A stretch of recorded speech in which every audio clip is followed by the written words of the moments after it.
ကင်ဆာဝေဒနာရှင်တွေသည်အသားဓာတ်ကိုတာမန်လူထက်ပိုပြီးတော့လိုအပ်တတ်ပါတယ်။ဒီလိုမျိုးလိုအပ်လို့ဆိုပြီးတော့ရှင်မတို့ကအသားဓာတ်တွေရတဲ့အစားအသောက်တွေတွေကတစ်မျိုးဖြစ်တယ်ပေါ့နော်။ကြက်ဥတွေကိုတစ်ခါတည်း6လုံး8လုံး10လုံးစားဖို့လိုအပ်ပါသလား။ဟုတ်ကဲ့ဒီနေ့ဒီဗီဒီယိုလေးထဲမှာဒီအကြောင်းလေးကိုပြောကြားပေးသွားမှာပဲဖြစ်ပါတယ်။အသားဓာတ်တွေကကင်ဆာဝေဒနာရှင်တွေမှာပိုပြီးတော့လိုအပ်တတ်ပါတယ်။တနေ့တာလိုအပ်ချက်အရာပုံမှန်လူထက်ပိုပြီးတော့တိုးစားပေးနိုင်ရင်ပိုကောင်းပါတယ်။ဘယ်လောက် gram လောက်လိုအပ်လဲဆိုရင်တော့ 1.2 to 1.5 gram per kg per day လောက်လိုအပ်ပါတယ်။ဒါကြောင့်မို့လို့ကင်ဆာဝေဒနာရှင်တွေမှာမိမိကိုယ်ရဲ့ body weight နဲ့တွက်ချက်ပြီးတော့စားသုံးပေးနိုင်ရင်တော့အကောင်းဆုံးပါ။ဒီလိုမျိုးတေချာမတွက်ချက်ထားဘူးဆိုရင်တော့ခန္ဓာကိုယ်မှာ balance မရဘဲနဲ့အသားဓာတ်တွေဆုံးရှုံးမှုနဲ့လိုက်ပြီးတော့မညီမျှတာမျိုးတွေကြုံတွေ့ရတတ်ပါတယ်။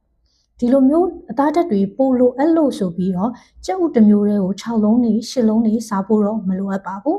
။ဘာဖြစ်လို့လဲဆိုတော့ကြက်ဥဒီအသားဓာတ်ရတာကကြက်ဥတစ်လုံးပေါ့နော်။ပုံမှန်ကြက်ဥတစ်လုံးအရွယ်စားရှိတဲ့ကြက်ဥတစ်လုံးဒီ7 gram of protein ရပါတယ်။ဒီလိုမျိုးအသားဓာတ်ကို7 gram ရအောင်အသားစားမယ်ဆိုရင်တော့အသား2ချက်သား30 gram နဲ့ညီမျှပါတယ်။အဲ့တော့ကျတော့တနေ့ကုန်မှာတွက်လိုက်လို့ကိုယ့်ရဲ့ခန္ဓာကိုယ်လိုအပ်ချက်ဒီအသားဓာတ်20သားလောက်လိုအပ်မယ်လို့အကြံပြင်းသိရတယ်ဆိုရင်အသားအနေနဲ့10သား12ချက်သားလောက်အခြေခံစားပေးလို့ရပါတယ်ဒီလိုနဲ့တူတဲ့အသားဓာတ်ခက်ဆင်ဆင်တူတဲ့အရာတွေကိုအစားထိုးပြီးတော့ထည့်စားသွားပြီးလို့ရပါတယ်ကြက်ဥတစ်လုံးထည့်စားတာမျိုးလုပ်လို့ရတယ်ကြက်ဥအကာ4ချမ်းနဲ့ဆိုရင်တော့အသား2ချက်သားကြက်ဥတစ်လုံးနဲ့အသားဓာတ်ရတဲ့7 gram ခက်ဆင်ဆင်တူပါတယ်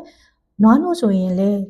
240 cc ရှိရပေါ့နော်ခွက်တစ်ခွက်စားသည်အသား2ချက်သားနဲ့ခက်ဆင်ဆင်တူပါတယ်ပဲနို့ဒီလည်းတူပါတယ်ပဲဒီလည်းတူပကံလုံးတစ်လုံးရဲ့တဝက်စားသည်အသား2ချက်သားနဲ့ခက်ဆင်ဆင်တူပါတယ်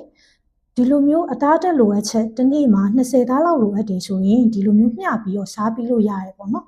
အဲ့လိုမျိုးမှမဟုတ်ဘူးကြက်ဥတစ်မျိုးတွေကိုတစ်ထိုင်နဲ့အများကြီးစားတာကြီးတစ်နေ့မှာအသားတက်ပြီးဖို့ဆိုကြက်ဥ6လုံး8လုံးနေ့စဉ်စားဖို့ဆိုတာကင်ဆာဝေဒနာရှင်တွေမှာပိုလို့တောင်းမဖြစ်နိုင်ပါဘူးဒါကြောင့်မို့လို့အသားဓာတ်ကိုလုံလုံလောက်လောက်ပြည့်ပြည့်ဝဝစားရဖို့ဆိုရင်အသားဓာတ်ရစီရဲ့အစားအသောက်တွေကိုတစ်နေ့တာမှာမနက်နေ့လယ်ညအစာပြေနေနဲ့4-5ချိန်လောက်ခွဲပြီးတော့အသားဓာတ်မဖြစ်မနေထည့်ပြီးတော့စားသုံးသင့်ပါတယ်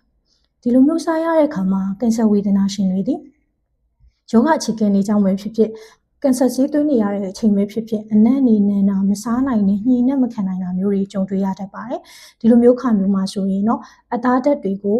တထိုင်နဲ့အများကြီးစားတာမျိုးတွေလောက်တာမျိုးတွေမဟုတ်ဘဲနဲ့နည်းနည်းချင်းစီခွဲစားတာတွေလုပ်လို့ရတယ်လို့ပဲအသားဓာတ်ရစီရဲ့အာဟာရမှုတီးတက်ပေါ့အသားဓာတ်ကြီးပဲရစီရဲ့အာဟာရမှုတွေထည့်တောက်ပေးနိုင်ရင်လည်းအဆင်ပြေပါတယ်အဲ့လိုမျိုးမှမဟုတ်ဘဲနဲ့တဏီကုံစားထဲမှာမျှမျှတတအသားဓာတ်ရစီရဲ့အစာ